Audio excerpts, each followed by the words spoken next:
Hello दोस्तों, स्वागत है आपका अपने यूट्यूब चैनल कामयाब एजुकेटर में। आज की इस वीडियो में हम DSSB previous exam teaching methodology के जो क्वेश्चन आए हुए हैं उनका रिव्यू एनालिसिस करेंगे।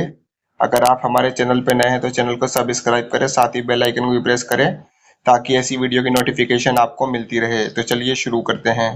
तो दोस्तों, ये है DSSB previous exam teaching methodology के जो क्वेश्चन प्रीवियस पेपर में आए हुए हैं उसका रिव्यू एनालिसिस। पहला प्रश्न है, सरल शब्दों में अधिगम का अर्थ है ज्ञान प्राप्त करना, वर्णनात्मक अधिगम, परिक्रियात्मक अधिगम या परिचित अधिगम।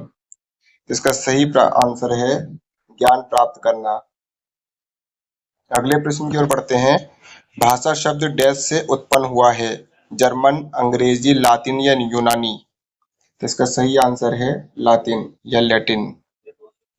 अगले प्रश्न की ओर बढ़ते हैं। कुछ विद्यार्थियों ने शिक्षक दिवस के अवसर पर आपको शुभकामनाएं पत्र भेजा है, आप क्या करेंगे? ये सभी प्रश्न TGT drawing male 2021 shift second में आए हुए हैं। उन्हें धन्यवाद करेंगे, उन्हें दंडित करेंगे, उनके माता पिता को बुलाएंगे या उनसे धन को अपव्यय ना करने के लिए कहेंगे। तो इसका सही आंसर है उन्हें धन्यवाद कहेंगे। अगले प्रश्न की ओर बढ़ते हैं। यदि कोई विद्यार्थी आपका सम्मान नहीं करता है तो आप उसे बुलाएंगे और उसे क्षमा याचना करने के लिए कहेंगे, उसे परीक्षा में कम अंक देंगे, उसे पीटेंगे या उसे उपेक्षित करेंगे। तो इसका सही आंसर है उसे उपेक्षित करेंगे, यानी कि इग्नोर करेंगे। अगले प्रश्न की ओर बढ़ते हैं। आप स्कूल विद्यालय में अपने खाली समय में क्या करेंगे? शिक्षक कमरे में विश्राम करेंगे, स्टाफ रूम में पत्रिकाएं पढ़ेंगे और गपशप करेंगे, सोशल मीडिया का उपयोग करेंगे और अपना मनोरंजन करेंगे या विद्यार्थी के गृह कार्य की जांच करेंगे। इसका सही आंसर है विद्यार्थी के होमवर्क की जांच करेंगे। अगले प्रश्न की ओर बढ़ते हैं। कक्षा में विद्यार्थी की रुचि बनाए रखने और शिक्षण परिणामों में सुधार के लिए शिक्षक को डैश चाहिए। निजी कोचिंग को प्रोत्साहित करना, रंगीन चाक का प्रयोग करना, प्रश्न पूछना या कक्षा छोड़कर चले जाना। तो इसका सही आंसर है प्रश्न पूछना। अगले प्रश्न की ओर बढ़ते हैं। NCERT की स्थापना डैश में हुई थी, 1972, 1961, 1971 या 1965। तो इसका सही आंसर है 1961। अगले प्रश्न की ओर बढ़ते हैं। एक शिक्षक डैश में सबसे अधिक सीखता है, अपने अनुभव प्रशिक्षण से, अपने प्रधान अध्यापक से, अपने माता पिता से या अपने सहयोगी से। इसका सही आंसर है अपने अनुभव और प्रशिक्षण से। अगले प्रश्न की ओर बढ़ते हैं। यदि आप एक शिक्षक हैं और आपका सहकर्मी अपनी कक्षा में नहीं है तो आप क्या करेंगे? प्रधान अध्यापक संपर्क करेंगे और चेतावनी ज्ञापन देने का सुझाव देंगे, वीडियो रिकॉर्ड करें और शिक्षक के खिलाफ शिकायत करेंगे, कार्मिक सचिव से संपर्क करेंगे या सहकर्मी से संपर्क करेंगे और उसे कक्षा में आने और विद्यार्थियों को कुछ कार्य सौंपने के लिए कहेंगे। तो इसका सही आंसर है सहकर्मी से संपर्क करेंगे और उसे कक्षा में आने और विद्यार्थियों को कुछ कार्य सौंपने के लिए कहेंगे। अगले प्रश्न की ओर बढ़ते हैं। यदि कोई विद्यार्थी अपनी परीक्षा शुल्क का भुगतान करने में सक्षम नहीं है तो शिक्षक के रूप में आप निम्नलिखित में से कौन सा विकल्प चुनेंगे?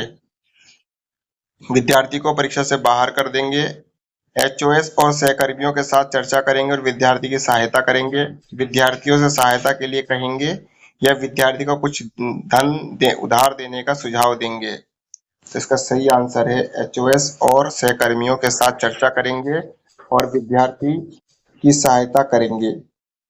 अगले प्रश्न की ओर बढ़ते हैं। अच्छे शिक्षण के लिए निम्नलिखित में से कौन सा विकल्प आवश्यक नहीं है? उपचार, निदान, प्रतिपुष्टि, अभिमत या आक्रामकता। इसका सही आंसर है आक्रामकता। अगले प्रश्न की ओर बढ़ते हैं। निम्नलिखित में से कौन शिक्षक संस्थानों में CWSN child with special need विद्यार्थी को शिक्षा प्रदान करते हैं? PTE, PET, SET, काउंसलर या EVGC। तो इसका सही आंसर है SET, स्पेशल एजुकेटर टीचर। अगले प्रश्न की ओर बढ़ते हैं। डिस्ग्राफिया से संबंधित एक विकार है। वाणी से, आरेख से, अधिगम से या लेखन से। तो इसका सही आंसर है लेखन से। अगले प्रश्न की ओर बढ़ते हैं। एक कला शिक्षक के रूप में आपकी पहली प्राथमिकता निम्नलिखित में से कौन सी होगी? विद्यार्थियों को स्कूल की समस्याओं का पता लगाने में सहायता करना, कला के बारे में विद्यार्थी को शिक्षित करना, स्कूल रजिस्टर का रखरखाव करना और सभी शिक्षकों को कला का प्रशिक्षण प्रदान करना, या स्कूल के विद्यार्थी की छुट्टी की गणना करना, उन सभी विद्यार्थियों को संदेश भेजना जिन्होंने सभी कक्षा में भाग ना लिया हो। इसका सही आंसर है कला के बारे में विद्यार्थियों को शिक्षित करना। अगले प्रश्न की ओर बढ़ते हैं।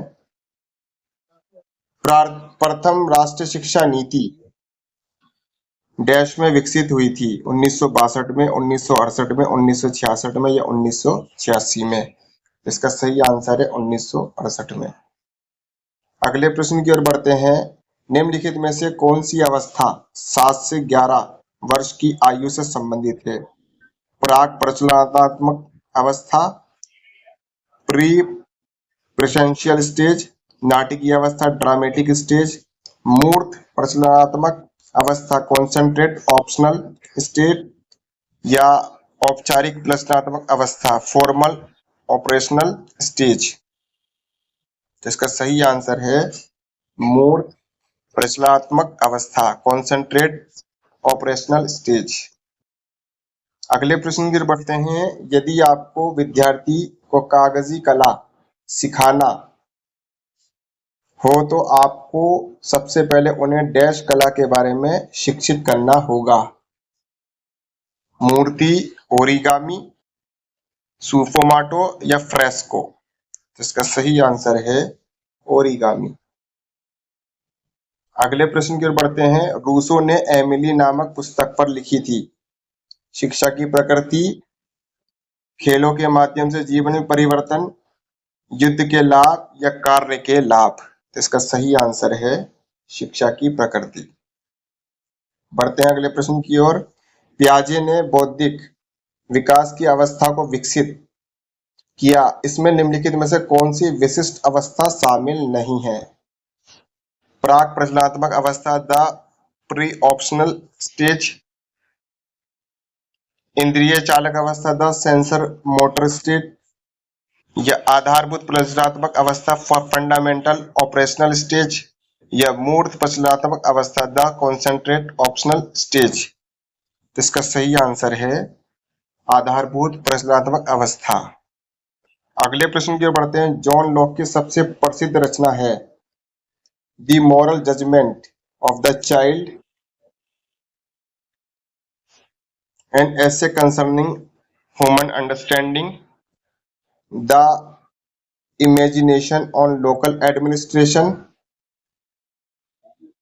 the persistence of memory? तो इसका सही आंसर है N essay concerning human understanding। अगले प्रश्न की ओर बढ़ते हैं। कला एकीकृत शिक्षा निम्नलिखित में से कौन सी है? कला को सभी शैक्षिक विषयों में शिक्षण और अधिगम प्रक्रिया के साथ एकीकृत किया जाना चाहिए, कला का एकीकरण केवल गणित, विज्ञान, अंग्रेजी के साथ किया जाना चाहिए, विद्यार्थी के साथ शिक्षण विषय का एकीकरण किया जाना चाहिए, या कला के सभी गतिविधियों में प्रतिभागिता? इसका सही आंसर है कला को सभी शैक्षणिक विषयों में शिक्षण और अधिगम प्रक्रिया में एकीकृत किया जाना चाहिए। अगले प्रश्न की ओर बढ़ते हैं। डॉक्टर सर्वपल्ली राधाकृष्णन का जन्म डैश को भारत में शिक्षक दिवस के रूप में मनाया जाता है? 7 सितंबर, 6 सितंबर, 5 सितंबर या 9 सितंबर? तो इसका सही आंसर है 5 सितंबर।